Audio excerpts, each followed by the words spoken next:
That day, I will never forget that feeling. In fact, I'm getting goosebumps right now. That feeling of freedom when Dad kind of jumps off the back of the M50 and I'm by myself riding that motorcycle, controlling every aspect, throttle, braking, steering. The smile on my face was from ear to ear, and I'll never forget that feeling of independence, the feeling of freedom, and the feeling of fun. How cool it was to be on two wheels with an engine underneath you, and you twist the throttle and it speeds up.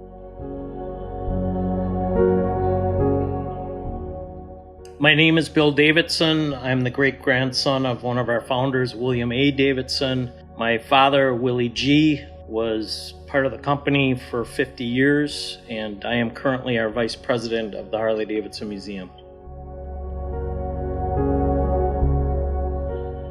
We were very fortunate and very blessed. My mom and dad still are, phenomenal individuals, and they raised us as normal kids. We didn't really know that we were connected to a family that was foundational to the development of Harley-Davidson and its growth. You know, we were just kids growing up. The one thing that was a little bit unique is that we knew Dad worked at Harley, and we knew Grandpa worked at Harley, and we knew my dad's brother, Uncle John, worked at Harley. And we thought it was really cool because at very early ages, we were taking rides in sidecars with my dad. I was 3 years old. I remember taking sidecar rides and getting wrapped in blankets because it was going into winter, and Dad would take us around the neighborhood in the sidecar. Started to ride when I was 6, and that was a neat deal too because it was just different. You know, our lives are Harley-Davidson. It's something that we truly love. We can't get enough of. And so for a family outing, we went to this state park in Wisconsin called Cave of the Mounds. And our picnic that day involved a 1963 M50, which was our first motorcycle, my brother's, sister, and mine. That outing was to teach us how to ride. From there, I've ridden my entire life. I raced motocross, amateur motocross for many years. I've got a collection of motorcycles in my garage, and I can't get enough of it. And the first Harley-Davidson motorcycle rolled out of that shed in 1903. I think it's important to take yourself back in time, because to think about that time frame, they were in the middle of a significant transformation in transportation. And they had this dream, this vision, to basically motorize two wheels. And there were a lot of people that were putting small engines on bicycle chassis. And to be real honest, the earliest piece of memorabilia we have in the museum is a blueprint line drawing done by Bill Harley in 1901 of a very small engine that was meant to go into a bicycle chassis. At some point in time, they said, no, we're going to stop here. And I have a better thought, a better idea, which was to design a engine and chassis as a complete unit rather than a small engine and a bicycle chassis and marrying the two. They thought that by designing it from the ground up, both the chassis and the motor, the motor would fit in the chassis better, the dependability and the reliability would be better, and it was a better design of getting the horsepower, the 3 horsepower from that first motor through the chassis to the rear wheel to the ground. Again, taking yourselves back to that time frame, you know, these guys are all excited about this vision, this opportunity, this potential strength. And so I think they were all helping where needed. Bill Harley was the engineer. My great-grandfather was, he oversaw the manufacturing aspects of the product. Arthur and Walter were involved with sales and marketing and that kind of thing. Walter Davidson was the first president. We incorporated in 1907, and he was president to 1942. And that's when my grandfather, William H. Davidson, became president until 1972. You know, a lot of the philosophies that the founders put in place are absolutely true today.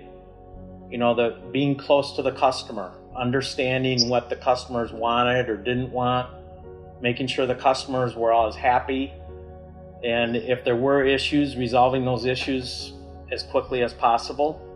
Riding to the different events with customers, going to dealerships for open houses. I mean, we're doing all that stuff today. Our employees, our executives, myself, Karen, my sister, we love going to events and talking to customers and riding with thousands of customers, like in things like the parades that we have for the homecomings here in Milwaukee for the 100th anniversary, the 105th, the 110th, and our last one in 2018, the 115th.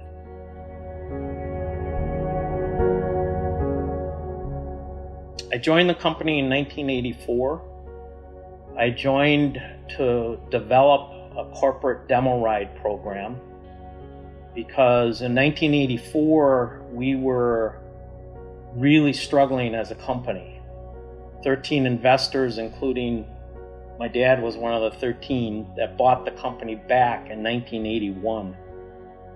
And we were trying to rebuild the company and get back to profitability after we bought the company back from AMF, American Machine and Foundry. And I was very, very lucky to be hired because we really weren't hiring and we didn't have the money to hire people. But this was a marketing initiative to show people that our product that we used to have that had some quality issues had completely changed, because in 1984 we introduced the Evolution motor, and that was a brand new motor for us after the Shovelhead. And so the demo ride program was an awesome tool to actually have customers put their legs over these things and take them for a test ride to see for themselves, that seat of the pant feel, if you will, what a great improvement the Evolution engine was.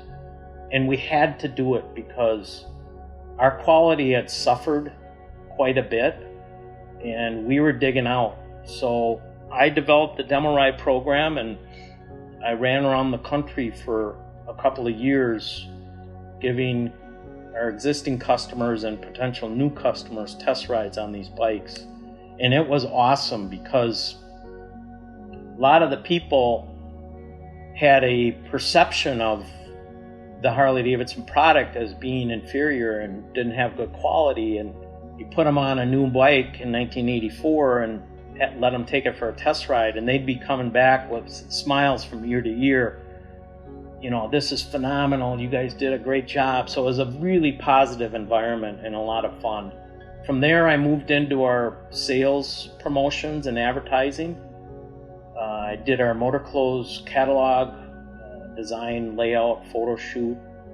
From there, I moved into the Harley Owners Group. I ran Worldwide Hog for many, many years. I went over to Europe for about 4 months and got Hog started over in Europe, which was just a blast, riding around Europe and meeting dealers and customers and figuring out our game plan over in Europe for the Harley Owners Group.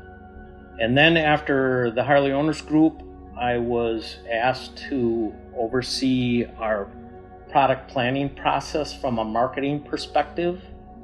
That was fun because I was working directly with motorcycle development. So styling, engineering, manufacturing, and it was that was 15 years of my career. That was during the time of when we took Dyna to the new chassis, and we did the Fat Bob and the Street Bob. The V-Rod came out when I was in product development, the Street Glide, a lot of very, very, very successful motorcycles, which I'm very proud of. The other great part of that is I got to work with Willie very, very closely on styling and his whole team, Louis Netz and Ray Dre and Frank Savage. And then after product development, I was asked to run our core customer marketing, and that's when I became a vice president of the company. From core customer marketing, I was approached and asked if I would like to run the museum, and it took me about a half a second to say I'd love to. I've been there ever since.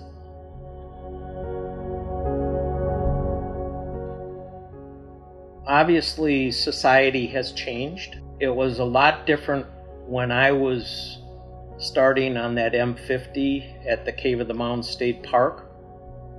Nowadays, I don't know if you could even legally do that. The neat thing is that the experience and the thrill and that sense of freedom has not changed. That sense of nature being exaggerated, that has not changed. The phenomenal experience of seeing the world, wherever you might be, from the seat of a motorcycle, especially a Harley-Davidson because of how it works, it is an unbelievable experience. And I would encourage anybody to not miss this opportunity of seeing their surroundings or other parts of the US or other parts of the world from the seat of a Harley-Davidson. And there's so many stories about how people got involved in the sport, and they're like children at Christmas. They just can't get over it. And it's pretty cool. That's the one thing the world of Harley-Davidson has that no other motorcycle brand has, and that's the passion and the commitment, the brotherhood and the sisterhood of our riders is something that I have never ever seen anywhere else.